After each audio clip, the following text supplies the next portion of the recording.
Welcome to the first episode of the Tron tutorial series on the Crypto Captive YouTube channel. Please remember that I am not a financial advisor. This video is for educational and entertainment purposes only. For today's topic, we will be discussing private and public keys. I have decided to try and keep this episode as simple as possible because with private and public keys, there's a lot of very harsh mathematics behind it. The first and most important thing to know about your private key is that you never give it to anyone. That goes for your private key, your mnemonic phrase, and your key store files.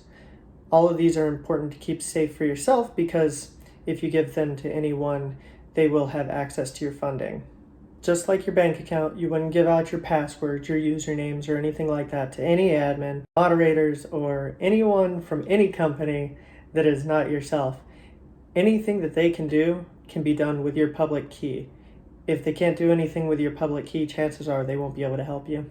This then brings me to your public key. Your public key you can share with anyone. If you give someone your public key, it gives them the ability to send to you. People need to know your public key to find out information on the blockchain as well. I'd like you to think of your public key more like an email address.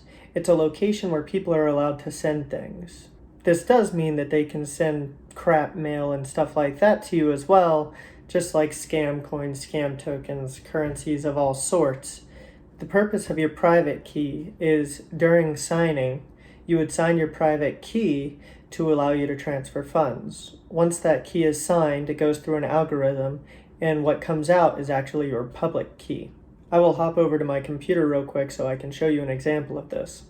Alright, welcome to the desktop portion.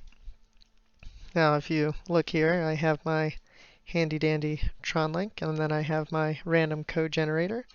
I'm going to click Control B, which is going to do this. This is a randomly generated private key for me. I can take this and see this is the address it created that would work on the blockchain. And I can come over here to whoops, this guy, click Restore, name it, and no matter where I put this private key, I'm always going to come up with that address right there. Boom. And so if for whatever reason TronLink decides to fail, I can go open Clever Wallet or Math Wallet, or I can open a new TronLink, and I can come back and I can restore based on the private key. Now, that being said, I wouldn't use this private key because I've given it to the whole internet, which may not be so good for you. And I don't know if I would necessarily use one of these key generators to create my key because there's no guarantee of randomness. Also, if you're wondering how you get a private key to begin with, you can just download the extension onto your browser for TronLink.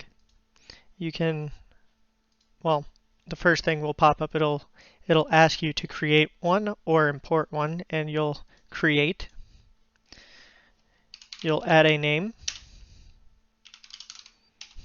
and then it'll give you this, which is your mnemonic phrase. Yeah, that right there.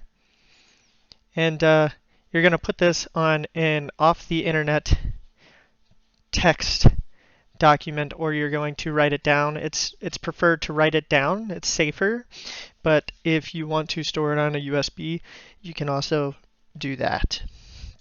Right? And then it's going to ask you to do this code to this is your mnemonic phrase, and it's to prove that you have stored it because it doesn't want you to lose all of your funds.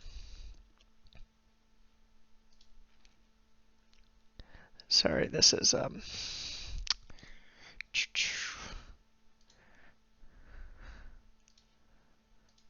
right. And then you can see it generated that for me. It generated a address for me, and it'll just use your password. But if you ever go to export it, I keep messing that up.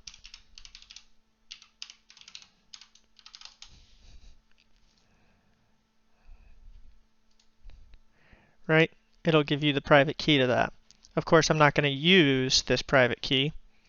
I would recommend you save that private key as well, because say this wallet is no longer in service, that mnemonic phrase may no longer be useful to you.